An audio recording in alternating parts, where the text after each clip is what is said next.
విశాఖ చెన్నై పారిశ్రామిక నడవ పరిధిలోని తీర ప్రాంతంలో పెద్ద ఎత్తున పెట్టుబడుల్ని ఆకట్టుకునే విధంగా భాగస్వామ్య సదస్సులో ప్రయత్నం జరిగిందని సిఐఐ ఏపీ విభాగం అధ్యక్షుడు జి శివకుమార్ వెల్లడించారు. గత భాగస్వామ్య సదస్సుతో పోలిస్తే ఈసారి అవగాహన ఒప్పందాల విలువ ఎక్కువ ఉందన్నారు. ఈసారి దేశ విదేశాలకు చెందిన ప్రతినిధులే స్వచ్ఛందంగా రిజిస్ట్రేషన్ చేయించుకుని భాగస్వామ్య సదస్సుకు హాజరయ్యారంటున్న శివకుమార్తో మా ప్రతినిధి ధనుంజయ్ జరిపిన ముఖాముఖి ఇప్పుడు. వరుసగా రెండో ఏడాది కూడా విశాఖలో భాగస్వామ్య సదస్సు ఘన విజయంగా సాధిస్తోంది. దాదాపుగా వందలాది మంది విదేశీ ప్రతినిధులు అలాగే దేశ విదేశాలకు చెందినటువంటి డెలిగేట్స్ కూడా ఈ ప్రాంతానికి వచ్చి ఇక్కడ భాగస్వామ్య ఒప్పందాలు చేసుకునేందుకు ఆసక్తి కనిపిస్తున్నారు. ప్రస్తుతం సిఐ రాష్ట్ర విభాగం ప్రతినిధి శివకుమార్ మనతో ఉన్నారు. ఆయన అడిగి మరిన్ని వివరాలు తెలుసుకుందాం. ఈ భాగస్వామ్య సదస్సు గత ఏడాదితో పోలిస్తే ఈసారికి ఎట్లా ఉంది రెస్పాన్స్? ఖచ్చితంగా లాస్ట్ టైం కన్నా ఎక్కువ ఉందండి రెస్పాన్స్. ఈసారి లాస్ట్ టైం అసలు ఏమి పబ్లిసిటీ చేయకుండానే 4,65,000 crore ఇన్వెస్ట్మెంట్ రావడం జరిగింది. అండ్ డెలిగేట్స్ కూడా వచ్చారు 40 కంట్రీస్ నుంచి. లాస్ట్ 1 yearలో ఈసారి రోడ్ షోస్ చేయడం జరిగింది ఆల్మోస్ట్ క్లోజ్ టు 15 కంట్రీస్లో. ఈసారి రెస్పాన్స్ ఆల్మోస్ట్ 3,000 people రిజిస్టర్ అయ్యారు. అందులో 400 delegates from overseas 51 countries. So ఖచ్చితంగా లాస్ట్ టైం కన్నా బాగుంది రెస్పాన్స్. అండ్ ఈసారి హైలైట్ ఏంటంటే మన అరుణ్ జైట్లీ గారు, వెంకయ్య నాయుడు గారు, నిర్మలా సీతారామన్ గారు బడ్జెట్ ఉన్నా కూడా దాన్ని పక్కన పెట్టి ఈ సదస్సుకి రావడమే కాకుండా వచ్చిన ప్రతినిధులందరికీ కూడా వాళ్ళు కాన్ఫిడెన్స్ ఇచ్చారు. ఇలాగా ఏదైనా చేస్తే ఆంధ్రాలో ఫస్ట్ స్టార్ట్ అవుతుంది. ఎనీ డెవలప్మెంట్ కానీ ఎనీ పాజిటివ్ ఏదైనా కంట్రీకి జరిగిందంటే అది ఆంధ్రాలో స్టార్ట్ అవుతుందని. ప్లస్ లీడర్షిప్ మీద కూడా వాళ్ళు ది ఎక్స్ప్రెస్ కాన్ఫిడెన్స్.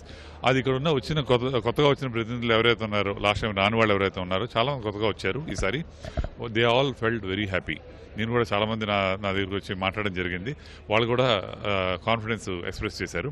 ఆంధ్రాలో ఇన్వెస్ట్ చేయడానికి కూడా వాళ్ళు they are showing lot of interest. క్రితంసారికి ఇప్పుడు ఈసారికి వచ్చిన మార్పు ఎలా ఉందంటారు? ఏమైనా మార్పు కనబడింది? మార్పు ఖచ్చితంగా ఉందండి. అదే ఇండస్ట్రీస్ కూడా ఇప్పుడు కిందసారి వచ్చిన ఇండస్ట్రీ సెగ్మెంట్కి ఈసారి వచ్చిన కూడా తేడా ఉంది. ఇప్పుడు ఫర్ ఎగ్జాంపుల్ టూరిజంలో ఈసారి బాగా వచ్చి ఇన్ఫ్రాస్ట్రక్చర్లో ఇన్వెస్ట్మెంట్ గురించి కూడా they are coming forward. So last time కన్నా ఈసారి కొత్త సెక్టర్స్ కూడా యాడ్ అయ్యాయి మనకి. Oil and natural gas, petroleum corridor అని కానీ వీటిలో ప్లస్ అగ్రిటెక్ ఒకటి, ఇవన్నీ కూడా యాడ్ అయ్యాయి ఈసారి. ఏ రంగాలు ప్రధానంగా ఈసారి ప్రత్యేకంగా దృష్టి సారించారంటారు? ఈసారి ప్రత్యేకంగా అంటూ దృష్టి సారించడం లేదండి. లాస్ట్ టైము ఈసారి కూడా సీఎం గారు చెప్పింది ఏంటంటే పోర్ట్ బేస్డ్ ఇండస్ట్రీ అని. ఎందుకంటే ఆ పోస్ట్ బైఫర్కేషన్ మనకి ఉన్న అసెట్ ఏదైతే ఉందో దాని మీద దృష్టి సారించారు. అందులో మనకు ఉన్నది ఏంటంటే 1000 kilometers of Coast line, that's very important. So port based industry మీద లాస్ట్ టైం కూడా ఆయన చెప్పారు, ఈసారి కూడా చెప్పడం జరిగింది. దానికి తగ్గట్టుగా ఇన్వెస్ట్మెంట్స్ కూడా ఆ ఏరియాలో కూడా చూడడం జరిగింది. రెండోది PCPIR అనేది ఏదైతే అనుకున్నాం పెట్రోకెమికల్ కారిడార్, ఈసారి ఆయిల్ అండ్ న్యాచురల్ గ్యాస్ దాని మీద కూడా ప్రత్యేక శ్రద్ధ పెట్టడం జరిగింది. వీటి అన్నిటికన్నా important agri technologies plus technology in agriculture. అవైతే ఉన్నాయో ఇప్పుడు ఏవైతే డ్రోన్స్ అని కానీ IoT అని కానీ సెన్సర్స్, వాటి మీద ఎక్కువ ఫోకస్ చేయడంతో చీఫ్ మినిస్టర్ గారు సో బయట నుంచి వచ్చిన దేశాల నుంచి వచ్చిన ప్రతినిధులు ఎవరైతే ఉన్నారో, కంపెనీలు ఏవైతే ఉన్నాయో ఆ టెక్నాలజీలు తీసుకొచ్చిన వాళ్ళు కూడా ఉన్నారు. సో దానిలో కొత్త టెక్నాలజీస్ ఏమున్నాయి దాని మీద ఎక్స్పెరిమెంటేషన్ బేస్ మీద చేయడానికి కూడా వాళ్ళు రెడీగా ఉన్నారు. గతంలో 3 రోజుల పాటు భాగస్వామ్య సదస్సు జరిగింది, కానీ ఈసారి 2 రోజులకు కుదించారు. ఈ 2 రోజుల్లో ఎంత మేర పెట్టుబడులు MOUలు జరిగే అవకాశం ఉందండి? అంటే లాస్ట్ టైం స్టార్ట్ చేసింది ఆఫ్టర్నూన్ సెషన్లో స్టార్ట్ చేశారు. ఓకే, 2.5 రోజులే జరిగింది చెప్పాలంటే.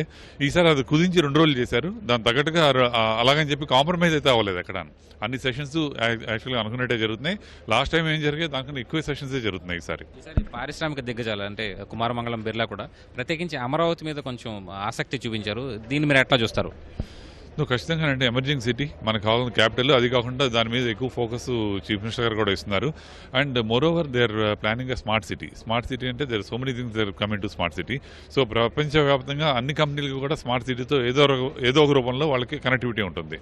సో అందరూ కూడా దాన్ని చూస్తున్నారు. ఎందుకంటే ఇలాంటి సిటీ ఇక్కడ బిల్డ్ చేస్తే అంటే నార్మల్గా నమ్మకం ఏంటంటే ఆంధ్రాలో ఏం చేస్తారో చూసి దాన్ని బట్టి మిగిలిన స్టేట్స్ అన్ని కూడా రెప్లికేట్ చేస్తారనేది బాగా దృఢమైన నమ్మకం అందరికీ.